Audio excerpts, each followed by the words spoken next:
जो जिनको आपने सब कुछ सर्वे सर्वा समझ रखा, वही तो मुगल नहीं है। सब बातों को छोड़िए, मैं उसे हर एक क्षत्रिय बंधुओं से पूछना चाह रहा हूं, क्या मेरे एक छोटे भाई को देशद्रोही घोषित कर दिया जाता? मेरी बहन बेटी की इज्जत उछाल दी कोई, उन पे कोई बात नहीं, उन पे कोई इन्होंने कोई कार्रवाई नहीं करी। हमारी साफा उछाल दिया, टोपी उछाल दी, जो सम्मान का प्रतीक है, उस पर कोई कार्रवाई नहीं।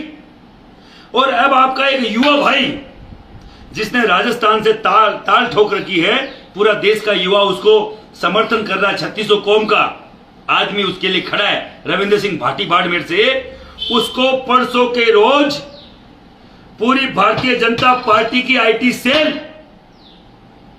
देशद्रोही घोषित कर देती है, क्योंकि उसके साथ एक किसी कश्मीर फ्रीडम मूवमेंट का कोई मूवमेंट चलाता है, उसका कोई कार्यकर्ता उसके साथ फोटो में आ जाता है। तो आप मुझे मानिए, आप मुझे समझाइए, क्या मोदी जी की फोटो महबूबा मुफ्ती से लेके उसे पुराने कश्मीर के आका जो है फारूक अब्दुल्ला, उसके साथ तक नहीं है? क्या हमारे यहां जो एक टेररिस्ट अटैक हुआ, उसमें से 2 जो आतंकी थे, कन्हैया लाल का गला काटने वाले, उन दोनों ने क्या भाजपा भारतीय जनता पार्टी की सदस्यता नहीं ले रखी थी? जब आदमी बड़ा होता है तो उसके साथ किन किन लोगों की फोटो होती है उसको खुद को नहीं मालूम होता है। पर एक दोहरी मानसिकता देखिए, पूरे बाकायदा वहां लिखा गया रविंद्र सिंह भाटी, और भाटी गद्दार होते हैं, देशद्रोही होते हैं, ये लिखा गया और हैशटैग चलाया गया। मेरा ननियाल भाटियों में है, मेरा ननियाल भाटियों में है। कोई भाटी समुदाय को, राजपूत समुदाय को देशद्रोही बोलेगा, उस बॉर्डर पे किसी के माई के लाल में हिम्मत नहीं जो भाटी का सीना चीर के और पाकिस्तान से ये भारत की भूमि पे आ जाए। लाखों भाटियों ने, लाखों राजपूतों ने वहां बलिदान दिया है इस देश की सरहद के लिए। अब यही दिन देखना पड़ गया था कि ये एक सीट के लिए किस नीचता की हद तक जा सकते हैं, किस हद तक नीचता की हद तक गिर सकते हैं। मैं उस हर एक राजपूत को बोलना चाह रहा हूं, मेरे मन में भी मां भगवती की सौगंध खाता हूं आशापुरा की, आज से पहले कांग्रेस को वोट नहीं दिया, आज तक कांग्रेस को। कोई बोलना कांग्रेस के दलाल है, हमारे समाज की जो नेता भी चित्तौड़ से एक प्रेस कॉन्फ्रेंस करी और बोला गया कि ये तो कांग्रेस के दलाल है।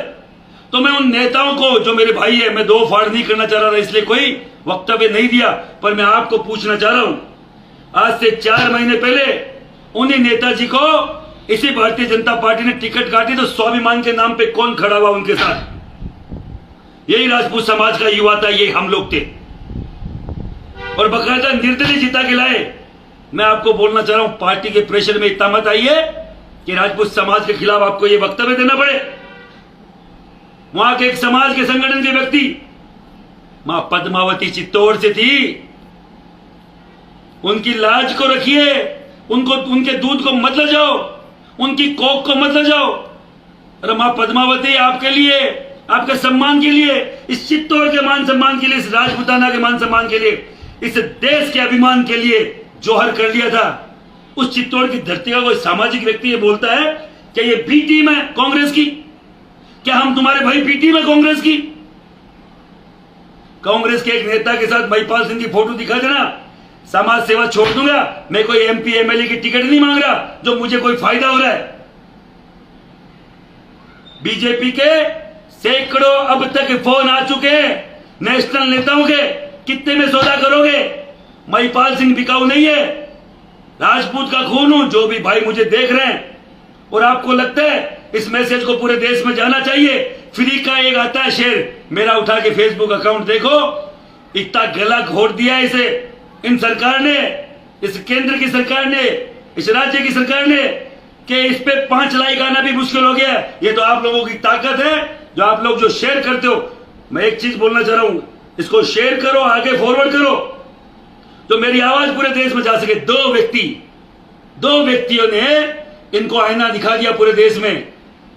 ठाकुर पूरण सिंह जो यूपी की धरती से निकले, हरियाणा में घूमे, पश्चिमी यूपी में घूमे, 27 टिकट में से 1 टिकट दी गई है जनरल वीके सिंह जी जैसे मेरे समाज के बुजुर्ग जो जनरल रहे हुए इतनी बड़ी पोस्ट पे, सबसे ज्यादा वोटों से जीत के आए थे इस देश में, 8 लाख 8.5 लाख। उनकी टिकट काट दी गई।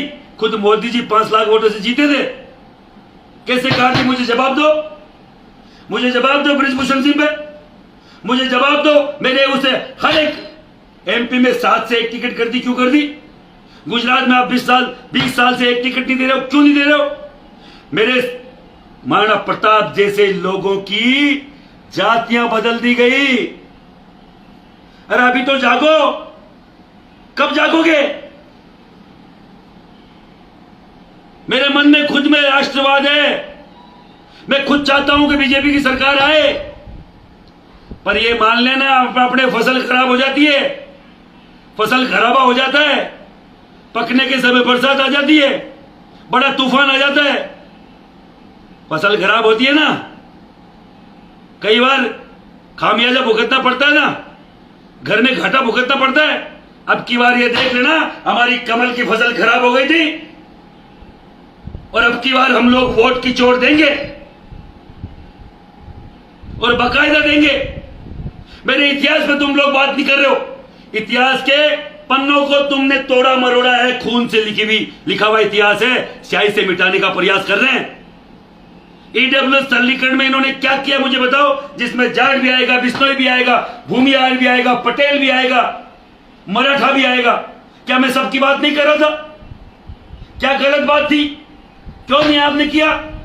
क्यों इतिहास के ऊपर हमारे हरियाणा में कैथल में डांगे लट्ठों से मारा गया आपके राजपूत समाज के युवा को? मैं राजस्थान के राजपूत समाज के युवा से बोलना चाह रहा हूं, क्या वहां का राजपूत समाज का युवा यहां का नहीं है?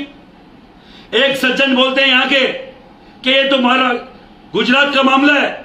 मेरे चाहे दक्षिणी भारत का राजपूत हो, चाहे वो गुजरात का राजपूत हो, चाहे अहमदाबाद का राजपूत हो, और चाहे वो कहीं का भी राजपूत हो, चाहे असम का हो, बंगाल का हो, बिहार का हो, मेरा भाई मेरी बहन बेटियों की इज्जत पूरे देश में मेरे बहन बेटियों की इज्जत है, स्वाभिमान है। केवल 2 लोग निकले युवा, इनको आईना दिखा दिया। मैं बोल रहा हूं हर एक घर से अगर महिपाल सिंह निकलेगा, ठाकुर पूरन सिंह निकलेगा, जीवन सिंह शेरपुर निकलेगा, तो क्या नजरिया, क्या नजारा होगा आप देख सकते हो।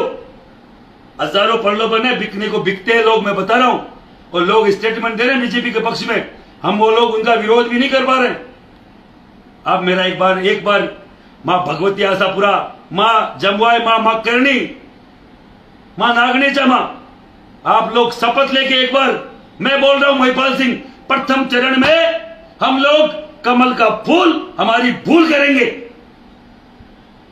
हमारी 12 सीटों पे, 12 की 12 सीटों पे बीजेपी के खिलाफ वोटिंग करेंगे। कसम खाओ आप,